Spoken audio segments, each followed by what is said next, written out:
नमस्कार, मैं हूँ यतेंद्र तिवारी। इस समय हम हैं नंदगांव के नंद बाबा मंदिर पर और इन्होंने अभी फरवरी में ही बांके बिहारी से शादी की थी और इनसे पूरी बात जानेंगे। राधे राधे। राधे राधे भैया। क्या नाम है, पहले आप अपना परिचय दीजिए। जी, मेरा परिचय जो हमारा जो ये शरीर है ये हमारा हरियाणा का है, रोहतक हरियाणा सुनारिया गांव है मेरा, और वहाँ मेरे पेरेंट्स ने जो मेरा नाम रखा वो ज्योति नाम रखा है। और यहाँ हमारा 15 फरवरी को अभी रिसेंटली 2025 में हमारा विवाह हुआ फरवरी में। और उसके बाद हमारा जो व्यास जी है जिन्होंने हमारा विवाह कराया बिहारी जी से, उनका नाम हमारा, उनके शादी के बाद हमारा नाम इंदुलेखा रखा गया हमारे भाव को देख करके। तो ऐसा क्या हुआ कि आप मतलब सांसारिक दूल्हा ना चुन करके आपने जो है बांके बिहारी जी को अपना दूल्हा बनाया? देखियो, मैंने बहुत सारे इंटरव्यू में बताया कि हमारा संसारिक विवाह हुआ था, 18 इयर्स एज थी, लेकिन पति से हमारे विचार नहीं मिले, अच्छे नहीं थे, तो हमने अपनी कंप्लीट करी, नर्सिंग कंप्लीट करी। हम गुड़गांव में नौकरी करते थे। 2021 में हमने छोड़ दिया है नर्स को। और हमारा जब किसी ने भी हाथ नहीं पकड़ा तो हमारा बिहारी जी ने हाथ पकड़ा। और हम बचपन में 8th क्लास में आए थे फर्स्ट टाइम ब्रिज में, तो हमें बार बार स्वप्न में राधा कृष्ण जी के दर्शन होते थे। तो उस समय हमारी जो एज थी वो छोटी थी, तो हमें समझ नहीं थी। मैं क्या ऐसा ही होगा, भ्रम होगा, लेकिन वो भ्रम नहीं था, शायद बिहारी जी को यही मंजूर था। उन्होंने हमें अपनाया, शादी किया, और हम सोच के नहीं आए थे। हम बिल्कुल भगवा धारण हमने कर लिया था, सब श्रृंगार हमने छोड़ दिया था। हम एक तिलक धारण करते थे और सब जगह जमुना महारानी पे बैठ करके हम अपना भजन करते थे, सभी मंदिरों के दर्शन करते थे। तो ऐसे ऐसे करते करते करते एक दिन हम भांडेर बन गए। जो विवाह की लीला हम बता रहे हैं कि कैसे उन्होंने हमसे विवाह किया। हम देखो, हमने हर इंटरव्यू में बोला हमारा प्रेम मिलन है, आत्मा का मिलन है। वो प्रभु एक नाम है उनका, जगतपति, उन्हें जगतपति भी कहा जाता है। वो सबके पति हैं, ये हमें समझना है। पहले मुझे भी ज्ञान नहीं था, लेकिन ब्रिज में आ करके ब्रिजवासियों के बातों से, संतों के पास बैठने से, समाज सुनने से, हरिदास जी के या हरिवंश जी की समाज सुनी, तटीय स्थान के संतों के संग बैठे, तो हमें धीरे धीरे ज्ञान हुआ। उसके बाद भांडेर वन से हमने पहली बार जब दर्शन किए तो ऐसा बहुत आनंद आया। लेकिन जब सेकंड टाइम गए तो जैसे मांग भरनी एक मंदिर है वहाँ पे, तो वहाँ कोई नहीं था, ना पुजारी थे, कोई नहीं था। मैं अकेले जाके बैठ के और मैंने थोड़ा सा सिंदूर अपनी मांग में भर लिया कि प्रभु मेरा तो अब कोई भी नहीं है। तो मैंने ऐसे पता नहीं क्या मन में आया, तो वहाँ से मैंने सिंदूर लगाया। तो कुछ दिनों बाद धीरे धीरे हम फिर दर्शन करने गए, तो दोबारा हमने ऐसा कुछ नहीं किया। लेकिन बिहारी जी ने हमसे कलवाया, हम रोने लगे, इतना रोए कि उस दिन मैंने विपिन भैया को फोन किया, ब्रजवासी को जो सेवा में रहते हैं, कि भैया ऐसे ऐसे हमारे भाव हैं, तो मुझे बहन मानते हैं। तो कह रहा, बहन तुम्हारे तो ऐसे कोई भाव नहीं थे। मैं क्या, पता नहीं अब बिहारी जी चाह रहे हैं। ऐसे करते हुए कथा आई हमारे सोसाइटी में, ही कथा आई हरे कृष्ण धाम में। तो वहाँ पे कथा हुई, तो उस दौरान हमारा जो, ऐसे ही हमने व्यास जी को बोला कि हमारा ना कोई भी नहीं है, और यहाँ पे हम प्रिया प्रीतम को प्रेम तो बहुत करते हैं, वो भी हमसे करते हैं, लेकिन पता नहीं मन से ऐसे भगवान हमसे ऐसे कहलवा रहे हैं। तो उन्होंने मंच के द्वारा लाइव में बोला कि ऐसे इस तारीख को उनका ब्यावला था राधा कृष्ण जी का, उनके व्यास जी विवेकानंद महाराज जी के जो भागवत करते हैं। तो उन्होंने ऐसे हमें लाइव में बोला कि ऐसे ऐसे सखी का हम विवाह 15 फरवरी को करेंगे। इस दौरान हमारा विवाह हुआ बिहारी जी से। और देखो, वो आम बिहारी जी नहीं, आज भी वो गर्भ में अंदर विराजमान है। इससे पहले हम राधा रानी के पास गए, वो अंदर हमारे ब्रिजवासियों का प्रेम है जो हमारे बिहारी जी को अंदर लेके जाया गया। बिहार वहाँ पे राधा रानी के अंदर गर्भगृह में वो गए, हमें भी बुलाया, वहाँ मत्था टेका। और देखो, हमारे ब्रजवासियों का प्रेम कहते ही हमारे ब्रजवासी भी संग हमें खड़े हैं। तो ये ब्रजवासियों को जो गाली देता है, हमने बिहारी जी में देखा है, ये बहुत बड़ा दुर्भाग्य है आज की युवा पीढ़ी को।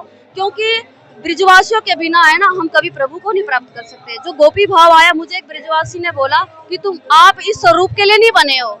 जब हमने वो भगवा धारण किया था, मैं बोली क्यों? तो उन्होंने मुझे पहली बार 2 गोपी ड्रेस दिलाई, बिहारी जी के गोसाई जी ने, और तब मैंने ये गोपी भाव स्वीकार कराया। बिहारी जी कराने वाले तो बिहारी जी हैं, और ये उनके अंग सेवी है ब्रजवासी। तो उनकी कृपा के बिना हम बिहारी जी तक नहीं पहुंच सकते। आज की युवा पीढ़ी को हम यही बोलेंगे कि कभी भी ब्रजवासी आपको 2 गाली दे तो सुन लो, लेकिन ब्रजवासियों को वापस जवाब नहीं देना चाहिए, क्योंकि उससे आपके कष्ट मिटते हैं, उससे आपके दुख जितने भी है आप बहुत जल्दी मिलाप कर सकते हैं बिहारी जी से। जैसे एक मेरा बना है, और मेरा इंटरव्यू देने का कोई फेमस नहीं होना है, ये होना कि युवा पीढ़ी को जगाया जाए, बताया जाए जो यहाँ पे आते कैसे आया जाता है। ब्रिज को प्रणाम करना चाहिए, रज रानी, ब्रिज रानी, यमुने रस रानी और हमारी वृंदा महारानी, जिसकी वजह से आप कदम रख सकते हैं ब्रिज में, और ब्रिज में वही रह सकता है जिस पे इन तीनों रानियों की कृपा होती है। सबसे बड़ी तो हमारी राधा रानी है, लेकिन इनकी सखियों की कृपा बहुत जरूरी है।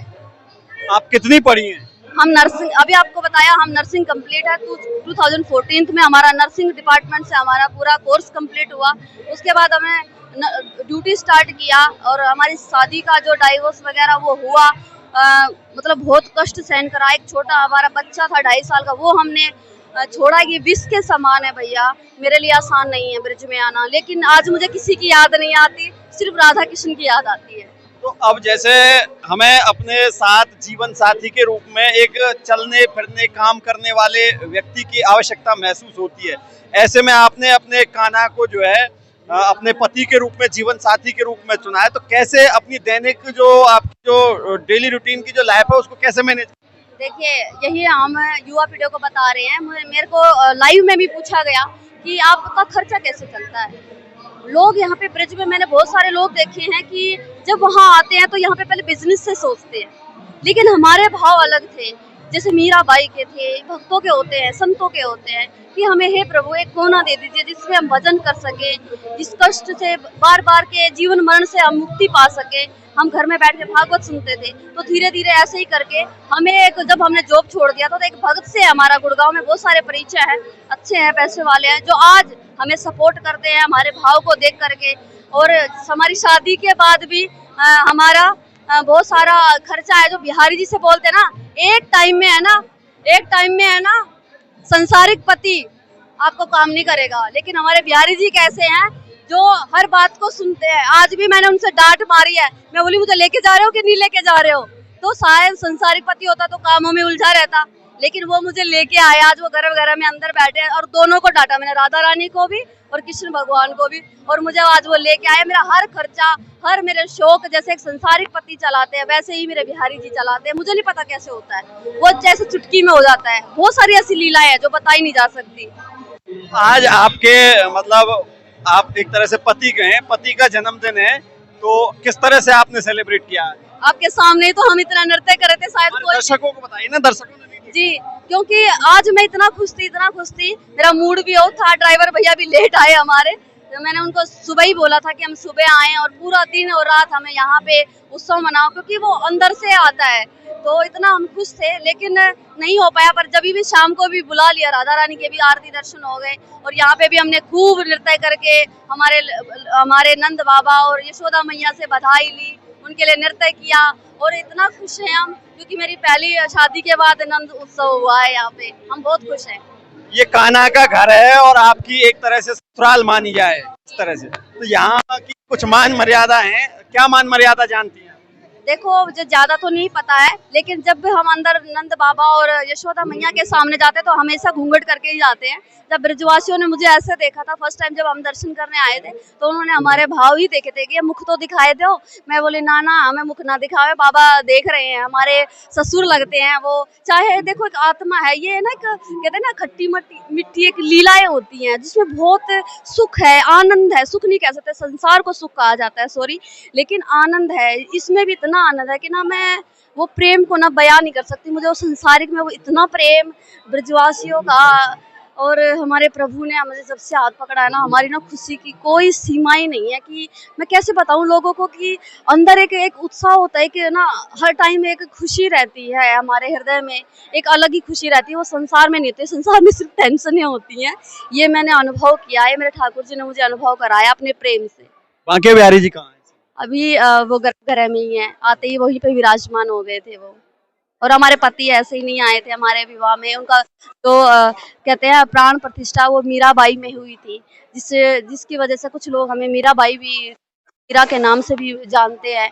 इसी प्रकार हमारे जो बिहारी जी हैं गर्भगृह, उन 5 दिन के बाद हम ही स्वयं जा करके वहां से उनका मुखमंडल ढक करके लाए थे शादी वाले दिन 15 फरवरी को। ऐसे ही नहीं है, वो बहुत लीलाएं करते थे। देखो, आज मैंने उनको डांटा तो मुझे लेके आए ना, शायद संसारिक पति नहीं लेके आ सकते थे। और देखो, हमारा जो हृदय का प्रेम है ना, वो एकांत में ही उमड़ता है, और उमड़ना भी एकांत में चाहिए, क्योंकि बड़े बड़े संतों ने यही कहा है कि कभी भी आपका जब एकांत में होता है, वो जो अश्रु होते हैं ना, वो प्रभु को दिखाने हैं, संसार को नहीं दिखाने, क्योंकि वो प्रेम है। प्रेम को है ना हमेशा एक मर्यादा में रखा जाता है, उसको एक कवर करके उजागर नहीं किया जाता। मैं सिर्फ प्रेरणा बनना चाहती हूँ कि आज की जो मेरे साथ हुआ है, बहुत सारी ऐसी महिलाएं हैं जो उनके साथ ऐसा होता है, सुसाइड कर लेते हैं। जो आज की महिलाएं हैं जो ऐसे देखा है, मैंने इंटरव्यूज वगैरह देखा है मीडिया में कि वो पति को ही मार रही। शायद हमने ऐसा तो नहीं किया है, ड्राम में तो बंद नहीं किया। तमाम लोग जो इस इंटरव्यू को देखेंगे कमेंट बॉक्स में भी बताएंगे कि ये जो है एक तरह से ये ढोंग है, कुछ इस तरह के कमेंट लोग कहेंगे, तो उन लोगों को आप क्या कहना चाहोगे? देखिए, संसार ही एक ढोंग है, सत्य ही हमारे ईश्वर हैं। ये रहेंगे, हर युग में रहे और यही रहेंगे, अंत में सब यहाँ पे समाप्त हो जाएगा। अब लोगों को ढोंग लगता है तो भैया लगे। मीराबाई को भी बोला था, ध्रुव जी को भी बोला था, प्रहलाद जी को भी बोला, कितने कष्ट दिए हैं। मेरे जीवन में तो ये कष्ट कुछ भी नहीं है। हाँ, मुझे कष्ट हुआ था अपने बेटे को छोड़ते हुए, इतना कष्ट हुआ था, शायद मुझे किसी चीज़ का भी कष्ट नहीं है। आज भी कभी-कभी थोड़ी बहुत तो देखो, एक माँ है, जन्म दिया है, लेकिन जब मोर ध्वज की हमने कथा सुनी, भक्तों के चरित्रों से आप आगे बढ़ सकते हो प्रभु की तरफ, कि ये हमारे साथ है ना लीलाएँ थी, ये उनकी परीक्षाएँ हैं, परीक्षाएँ बोल सकते हैं जिनको, कि जब मोर ध्वज जी से खुद स्वयं का बेटा ही उन्होंने मांग लिया था कि मुझे माँ से इनका चाहिए ना आपका चाहिए इनका, और एक अश्रु नहीं आना चाहिए आपकी आंखों से। तो परीक्षा में जो बैठता है वही समझ सकता है। देखो, एक टाइम होता है ना जब इंसान, एक भक्त इस दुनिया से चला जाता है, जैसे मीराबाई लास्ट तक संघर्ष करती रही। ठाकुर जी ने बोला तुम संघर्ष करना, तुम हारना मत। जिस दिन एक अंत हो जाएगा, कि कहते हैं ना हर चीज का एक अंत होता है, जब उनकी परीक्षा इतनी थक गई, जब स्वयं ठाकुर जी ऐसे उनको राजा जो भोज जी के विक्रम राणा जी ने उनको लेने के लिए दोबारा भेजा, तो उन्होंने अंदर जाके बोला कि मैं अपने पति से एक बार आज्ञा लेके आती हूँ। जब उनको दोबारा राजमहल के लिए बोला कि आप चलिए, और बुलाया है ऐसे संत में, दिल्ली के जो क्या नाम है, ध्यान नहीं आ रहा मुझे, पूरी लीलाएं मैंने सुनी है। तो तब उनके साथ जब मीराबाई अंदर गई तो उन्होंने कपाट बंद कर लिया, ठाकुर जी ने अपने अंदर ही विलीन कर लिया। तब लोगों को समझ आया, आज वो पूजी जाती है वृंदावन में।